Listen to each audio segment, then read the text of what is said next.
Hello and welcome to another MetalCast from Metal Coffee Shop. My name is Karen Edwards, and today's conversation is going to be all about fire rated panels that are built for performance. And this is something new and exciting and innovative from all weather insulated panels. And joining me for the conversation today is Brian Ing, Vice President of Engineering at AWIP. Brian, welcome to the podcast. Great. Thanks for having me here, Karen. Yeah, so for those who don't know you, could you just introduce yourself, tell us a little bit about your background and what does it mean to be Vice President of Engineering at AWIP? Yeah. Again, my name is Brian Ing. I'm the Vice President of Engineering at All Weather Insulated Panels. I've been with AWIP for just over 16 years now, and really it's been exciting seeing the new products, new technologies that we've incorporated into the company, as well as the growth that comes with it. Really pushing the limits of the building envelope market, right? I think as Vice President of Engineering, it's exciting to see all the development that's gone through, and working with the engineering teams to come up with a solution that makes it makes it better for the market in terms of product performance, life safety, just installation efficiency, and really, yeah, just performance overall, right? You've seen a lot of changes and growth being there 16 years, I'm sure, from when you first started, because you're constantly innovating and developing solutions, right? Yeah, and technology changes so quickly nowadays. But we're talking about fire rated panels today. And what are you seeing that's driving the demand for fire rated insulated metal panels in both commercial and industrial markets? There's a few things considering pushing this in the same direction.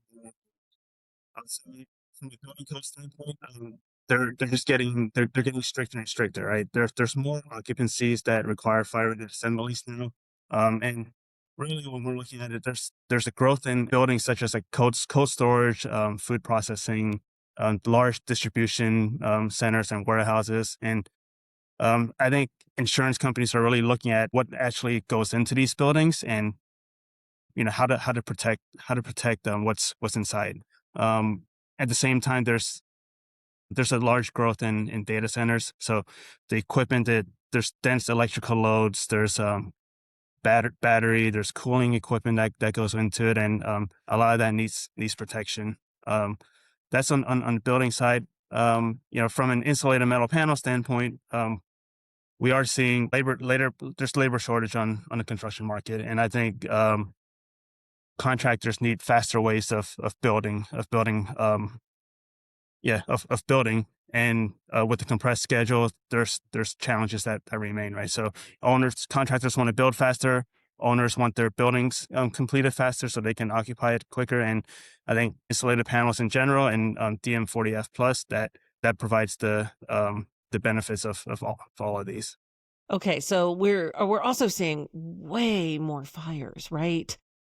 In Colorado, in Utah, in California, it's just in the news constantly. And I think with changing weather climates and weather conditions and not as much snow in Colorado and the mountains this year. So the risk just keeps increasing. So it's really important. Fire resistance is critical. But before we get into this, the DM40F plus panel, I want to, just for those who might be wondering, what is an insulated metal panel? Can you kind of break it down to the basics to help those understand who may not be familiar with it? Sure. So an insulated metal panel, it's a factory manufactured panel that has two layers of metal facings that sandwich an insulation core.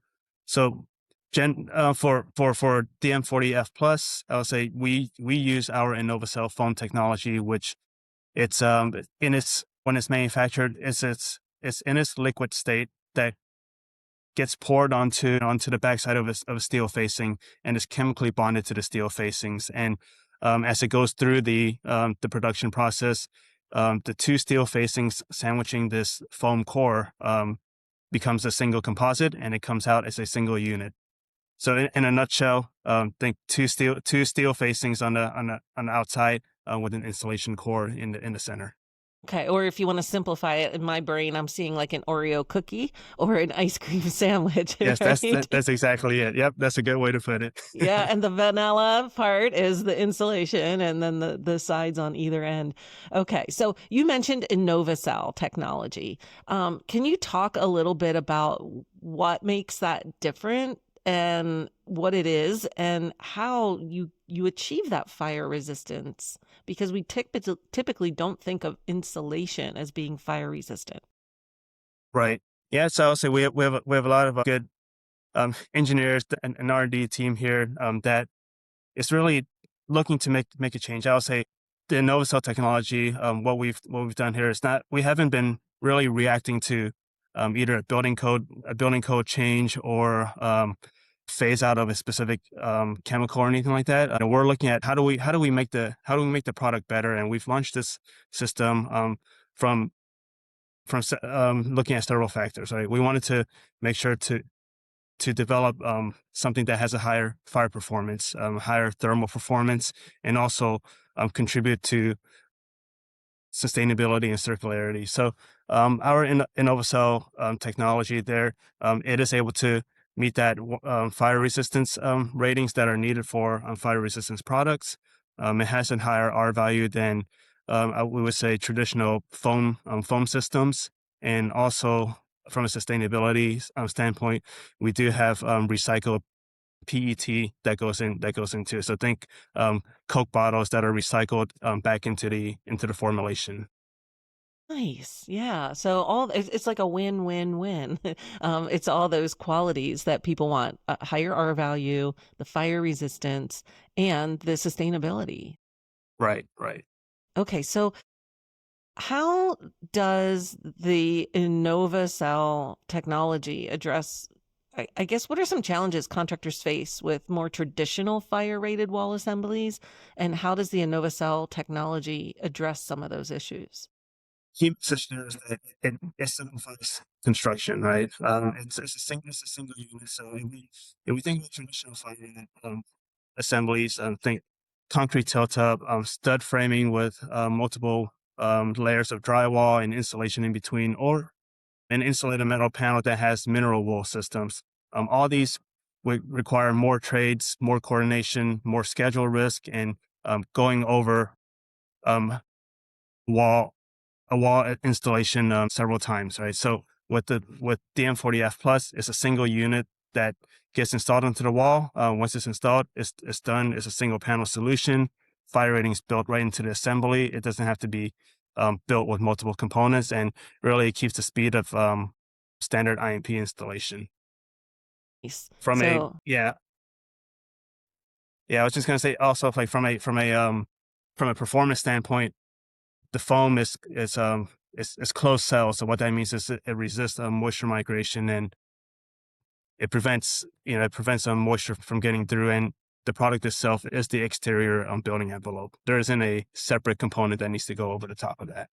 okay, so yeah, it is out facing the world, right? Facing the elements and able to handle that.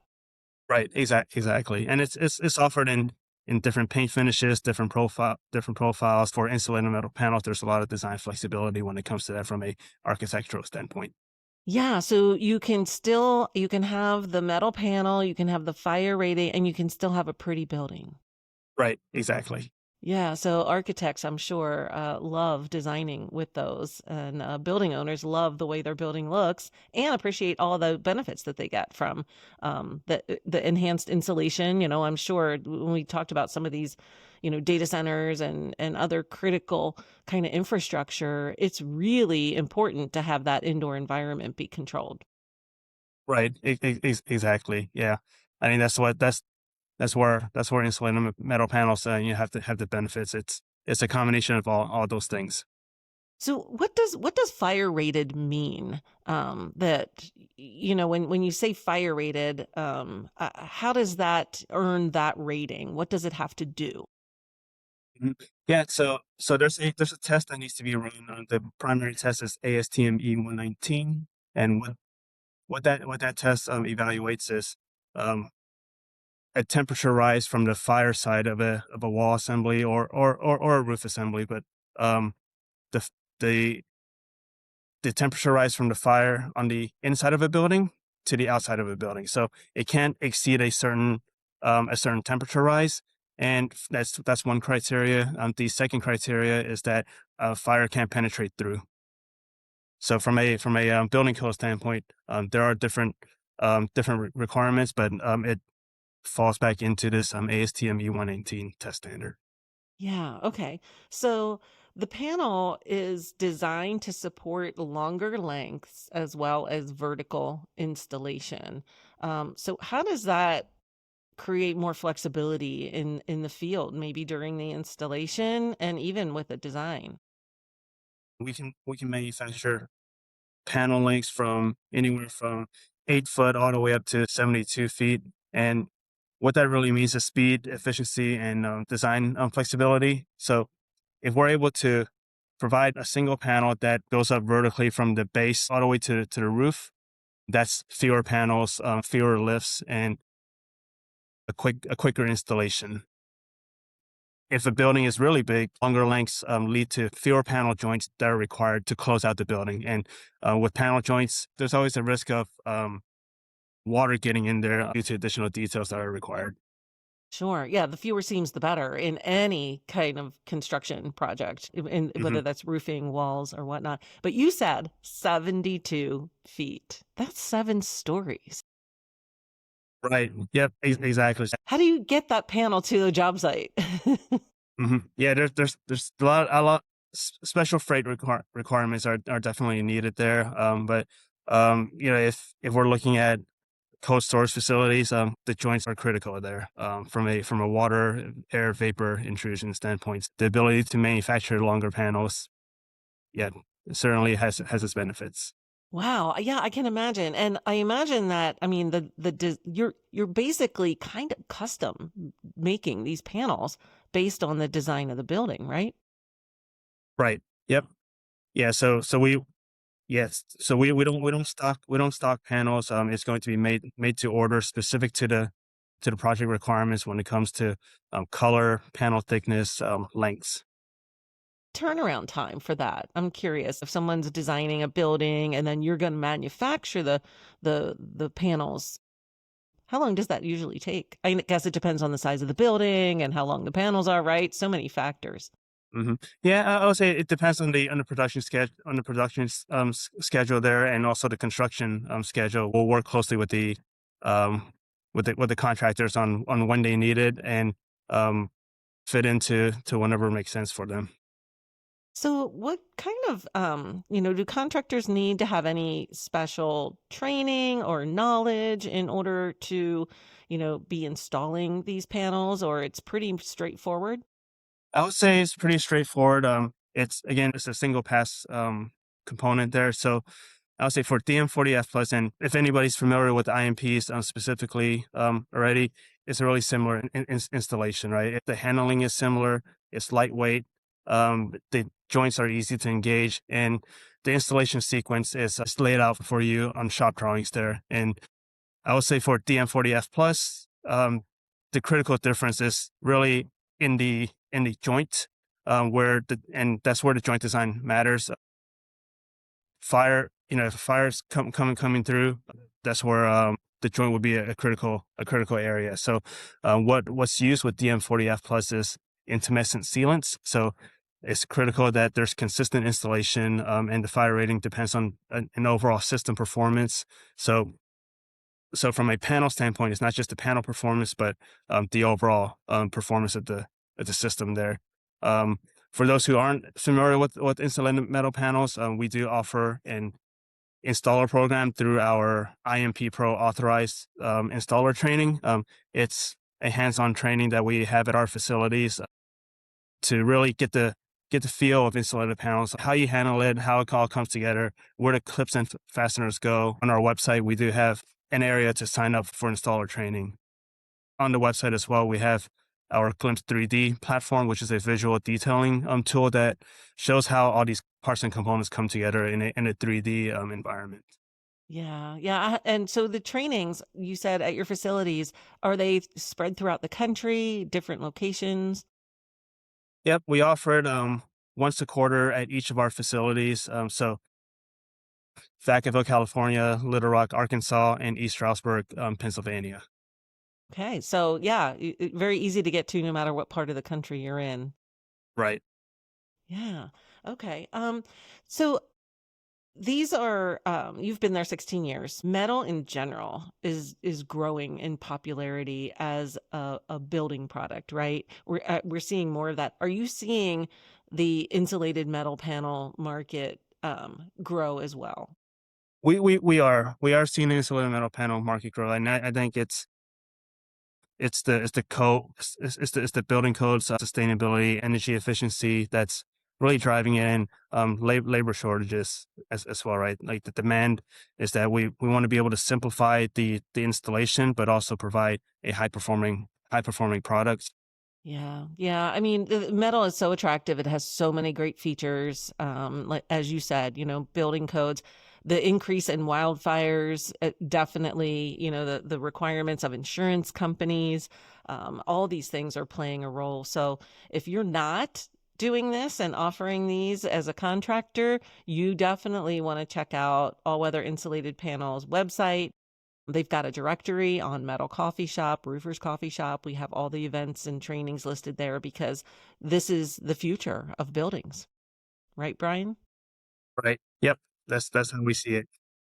Excellent. Well, I want to thank you for being here today for this conversation. It was really interesting. And I encourage everyone to, like I said, visit the directory on Metal Coffee Shop, Roofers Coffee Shop, visit their website, and learn more about this new fire resistant DM40F plus panel and insulated metal panels in general, because you may come across a project one day where you're going to need to install it. So be prepared. Thanks for listening as well. We encourage you to subscribe on your favorite podcast platform because we want to see you on a future episode of MetalCast. We'll see you next time. Bye.